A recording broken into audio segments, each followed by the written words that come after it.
નમસ્કાર મિત્રો, સ્વાગત છે તમારું મારી YouTube channel natural life with Deena પર। મિત્રો, આપણે મેં જોઈ રહ્યા છો મારી પરિવારની દીકરીની વિદાય। અહીં દાદી મળી રહ્યા છે।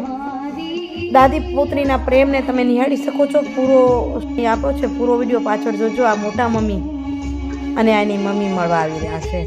માતા પિતા ભાઈ બધા જે મળી રહ્યા છે એનો વિડીયો પાછળથી આપી રહ્યું છું। આગળ તમને ઝલક આપી છે, કદાચ પાછળ વોઇસ નહીં આપું, પણ ખરેખર નિહાળો। દીકરીની વિદાય કેટલી કપરી હોય છે એ દીકરી વળાવે ને એને જ ખબર હોય છે। દીકરો જ્યારે લડાઈમાં ખપી જાય ને ત્યારે એનો બાપ ન રડતો રૂપાળો લાગે, પણ દીકરી વળાવતા જ્યારે બાપ રડે ને તો એ રૂપાળો લાગે છે અને હૈડું એનું ક્યાં કંતાય છે, ક્યાં કપાય છે એની પ્રતીતિ જેની દીકરી હોય ને એને જ થાય છે। અહીં તમે જુઓ છો તો આ વળાવવા પહેલાં, જમવા પહેલાંનો વિડીયો છે। દીકરી હજી જમી નથી લીધું અને મંગળ ફેરા પૂર્ણ થયા અને પરિવારજનો કીધું આશીર્વાદ આપી દઈ દાખી, રડવાનું થોડુંક ઓછું થઈ જાય, હમણાં મળી લઈ। અહીં અમારું ધોળું પરિવારના બહેનો અને ભાઈઓ બધા હાથ ફેરવી લેશે। દૂરના સગા સંબંધી પાછળથી એના સગા મામા, સગા કાકા બાપા, મમ્મી પપ્પા એ બધા પાછળથી વિદાય વખતે ફેરવશે। એટલે વિડીયો મેં સળંગ આપ્યો છે, છેલ્લે સુધી જોજો। પાછળ મમ્મી પપ્પા, ભાઈ ભાભી, બંનેવી બેન બધા જ પાછળથી મળે છે। અહીં તમને જે દેખાઈ રહ્યું છે અમારું ધોળું પરિવાર, અમારા રસીલા બા હાથ ફેરવીને આગળ વધ્યા। હું પણ ગઈ હતી પણ મારો વિડીયો કોણ કરે। અહીં દીકરીની વિદાય અઘરી હોય અને એને વળાવીને જ્યારે કોઈ પણ દીકરીને ત્યારે પોતાની દીકરી યાદ આવી જાય। અહીં ગીત મેં ઉમેર્યા છે એ બધા જ દ્રષ્ટિની વિદાય વખતેના મને લાગી રહ્યા છે જાણે દ્રષ્ટિની વિદાય આ જ થઈ રહી હોય। તમને પણ કદાચ એવું લાગતું હશે। પરિવાર હાથ ફેરવી રહ્યો છે। આ બધું ધોળું પરિવાર છે, ગામના પણ છે। આ જામથડા ગામ છે, માંડવી તાલુકાનું અને મારા સાસરાનું ગામ। જામથડાની એ સારી એવી રીતિ છે કે દીકરીને વળાવવા બધા જ આવે, ગામ આખું આવે। આખા ગામને લોકો બધા જ દીકરીને હાથ ફેરવી આશીર્વાદ આપે, ભગવાન પાસે પ્રાર્થના કરે કે તારું સંસાર જીવન સુખી હોય અને અમે તમને એ આશીર્વાદ આપીએ છીએ। અને તું પણ દીકરી અમને એક લક્ષ્મી સ્વરૂપે આશીર્વાદ આપતી જજે કે તારા ભાઈનું, તારા બાપનું ઘર હર્યું ભર્યું રહે, આ પરિવાર આનંદમાં રહે। અમારી લક્ષ્મી છો તું, પણ અમારા ઘરની લક્ષ્મીને તું લઈ ના જજે, અમારી આર્થિક સંપત્તિ અમને તું આપીને જજે, એવી એમની પાસે માંગણી કરી। અને છેલ્લે જોજો ભાઈ બેસશે અને બેન ભાઈને લક્ષ્મી પાછી આપશે કે હું તારી જે અર્થ ઉપાર્જનાથી થતી લક્ષ્મી તને પાછી આપી જઈ રહી છું। હું માત્ર ને માત્ર તારો પ્રેમ લઈને જઈ રહી છું। ભૈલા વીરા વેલો આવજે મારે આંગણે, તારી બેનડી જુએ છે વાટ, ક્યારે આવશે મારો જવતલિયો, ક્યારે આવે મારો મામેરીઓ। માને બાપ આવે એ પહેલાં ભાઈની વાટ જોવાય। ભાઈ આ બેનનો નાનો છે એટલે ભાભી ભેગા નથી, પણ દીકરી રોવા જોશે કે ક્યારે દીકરીનો ભાઈ આવે। અહીં ઓચેતા બેન મળવા બેઠા એટલે ભાભીઓ સજાગ બની, કારણ કે એમ હતું કે અહીં હાથ ફેરવી લો, આશીર્વાદ આપી દો, કોઈ ગલે ના મળશો, ગલે મળશો તો દીકરીને આંસુ આવી જશે। હમણાં જો આંસુ આવશે તો એને ભોજન લીધું નથી તો એને ભોજન નહીં ભાવે, પણ હૃદયનો જે પ્રેમ છે એને કોઈ રોકી ન શકે, એને ગમે એમ કરીને મળવું પડે, એને મળવું પડે। તો અહીં બધો પરિવાર હાથ ફેરવી રહ્યો છે।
જો આવી રહ્યા છે અમારા બંને સાસુમાં. આ સૌથી મોટા બે જ માતાઓ છે, એમાં કંકુમાં અને પાછળ કાંતાબા.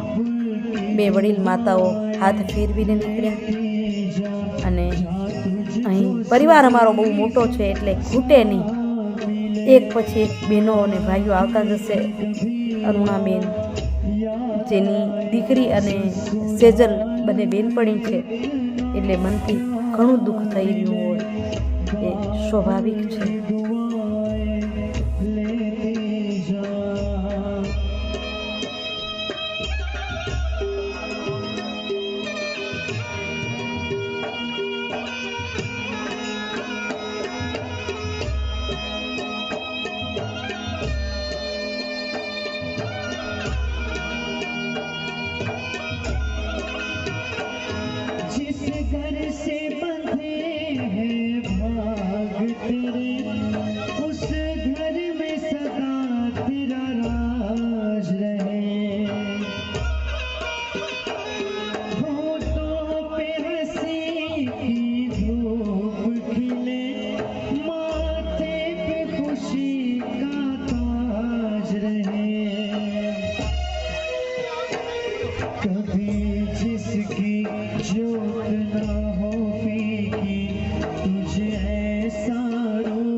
એક પાછળ એક પરિવારજનો આવતા જાય. જો અહીં અનિલના પપ્પા, દ્રષ્ટિના પપ્પા હાથ ફેરવવા માટે આવ્યા છે. જે રહ્યા હોય, કારણ કે સમાજવાડીમાં જમવાનું અને જમાડવાનું ચાલુ હતું એટલે જાનને, માંડવિયાને માન તો આપવાના, સાજનને, માજનને. તો એ રીતે પરિવારમાંથી બધા જ હાથ ફેરવી રહ્યા છે. આશીર્વાદ દીકરીને આપી રહ્યા છે. દીકરી તું ખુશ રહે. જીવન તું અમને ક્યારે યાદ ન કર, એટલું ભગવાન તને સુખ આપે કે તું અમને ભૂલી જા. ત્યાં જઈને ભગવાન એટલું સુખ આપે કે તું અમને એમ ન કે મને પાછું પિયર જવું છે. પિયર તું આંટો દેવા જરૂર આવજે, પણ મને તો જવું જ છે. હૃદય ભરાઈને ના આવજે. આજ તું રોઈ અને અમારા સાથે લગાડેલા રંગને તું ધોઈ લેજે, આ રંગની પીછીને. એવું આપણે કંઈ અહીં બધા હજુ બેઠા છે, વારાફરતી હાથ ફેરવતા જાય છે. રંગારાને જેમ રંગ બદલવા માટે રંગની પીછી ધોવી પડે, એમ દીકરીને સાસરે જતા આ પિયરના રંગને ધોવો પડે. અને એ ધ્રુસકે ધ્રુસકે રોતા, આંસુડા સારતા પિયરના રંગને ધુએ છે. એને કારણ કે નવો રંગ સાસરનો ચડાવવો છે. સાસરના રંગ ચડાવવા માટે પિયરના ઘરની પીછીને ધોઈ નાખી. અને હવે જુઓ, ખરેખર વિદાય વેળા આવી છે. આ પહેલાંનું સીન 1 કલાક પહેલાંનું. અને હવે દીકરી બેઠી અહીં મામી, માસી, કાકા, કાકી, ભાઈ, ફુવા વળાવવા માટે તૈયાર થયા છે. નાનીમાં મળીને પાછું વળે છે. નાની દાદીના પ્રેમને કોઈ રોકી ન શકે. મા અને માસીનો લાડો અને ઈથે નાની અને દાદીનો લાડ વિશેષ હોય, કારણ કે નાણાંથી વ્યાજ વાલું હોય. અહીં નાણાંથી વાલા વ્યાજને વળાવવા માટે બધા ભેગા થયા છે. નાનીમાં આગળ છે. જ્યારે દાદી મળતા ત્યાં જોઈને મારું હૈયું પકડી હું પણ નથી શકી, કારણ કે મારી દીકરીને વળાવવા વખતે એના દાદી ન હતા, એના દાદા ન હતા. દાદી વળાવે છે, એના દાદા પણ નથી. ખૂબ વહેલા દાદા એમના ઓફ થઈ ગયા છે. એટલે દાદીએ ઘણા બધા દુઃખ કષ્ટો વેઠી આ ઉંમર સુધી પહોંચ્યા છે. દાદી એની સાથે જ રહ્યા છે. એટલે દાદી મળશે ને ત્યારે તમને પણ એમ થશે કે હા હા દાદી એ તો દાદી છો. મોટા બાપુજી મળવા જઈ રહ્યા છે. પિતાથી વધે એવા મોટા બાપુજી હોય ત્યારે જ આ દાદી પહોંચ્યા છે. જુઓ, દીકરી ઊભી થઈ અને દાદીને ભેટી છે, કારણ કે દાદી પોતાની બહુ સાથે રહ્યું છે, બહુ ભેગી રહ્યું છે. કારણ કે દાદી એના પિતા સાથે જ હંમેશા રહે છે, એના મમ્મી પપ્પા સાથે. બીજા સમજાવે કે દાદી તમે મોટા છો, તમે દૂર થાવ. ભલે દૂર થઈશ પણ આશીર્વાદ તો આપીશ જ નહીં. એક એક ઘડી દીકરીની માટે અઘરી બનતી જાય. આંસુ દેખાય ને એથી તો એનું હૃદય બહુ રડે, એનું દિલ બહુ રડે. એટલે એને આપણે હવા આપીએ, એને દૂર કરીએ, પણ દિલમાં લાગી હોય આગ એને કોણ ઓલવે, કયો કેમ ઓલવવી?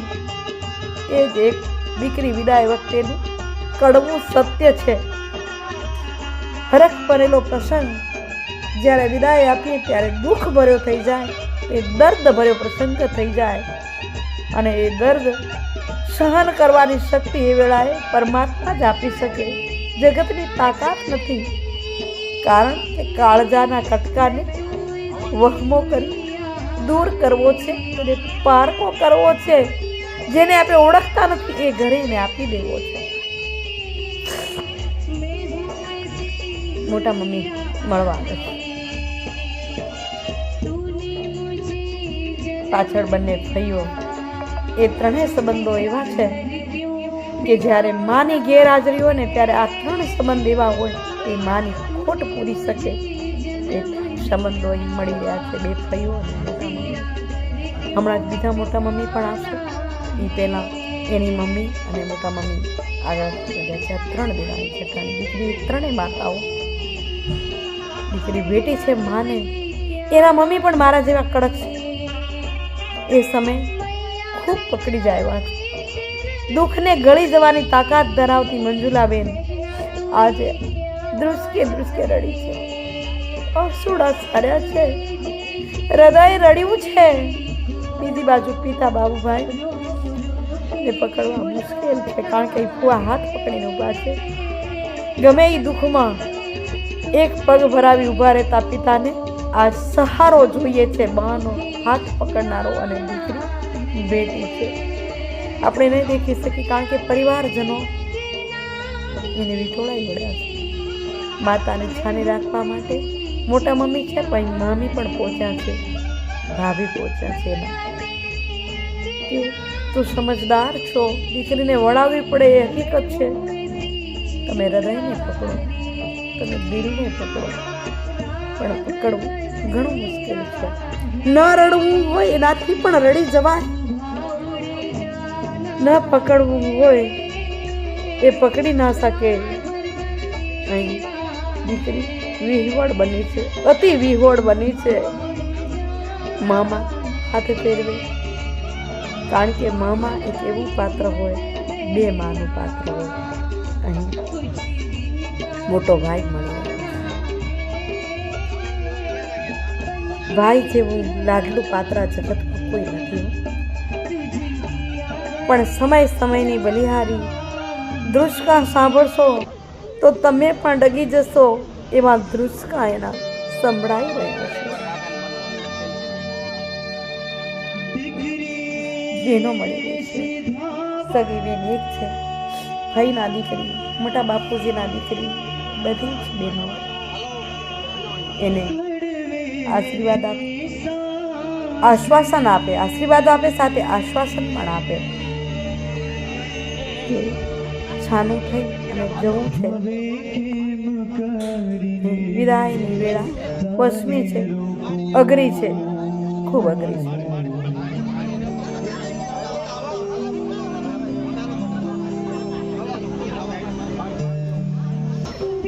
બધાય રડે, ભાઈ દૂરથી જુએ. હવે નજીકમાં જ આવશે. અહીં બનેવી અને ભાભીઓ મળી રહ્યા છે. ભાઈ ઊભો રહીને જુએ છે કે હવે હું એકલો પડી જઈશ ઘરમાં, કારણ કે મોટી બેન વળાવી પછી ભાઈ બેન હતા.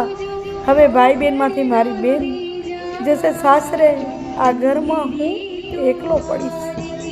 અનેક વિચારો સાથે ભાઈ મળવા દોડ્યો છે અને એ બેનને હમણાં જ મળશે. બેન અસ્થિર બની છે મનથી, મગજથી સ્થિરતા જાણે ગુમાવી હોય એટલે થોડીક વાર રોક્યો છે ભાઈને. ભાઈ રોકાઈ કેમ શકે?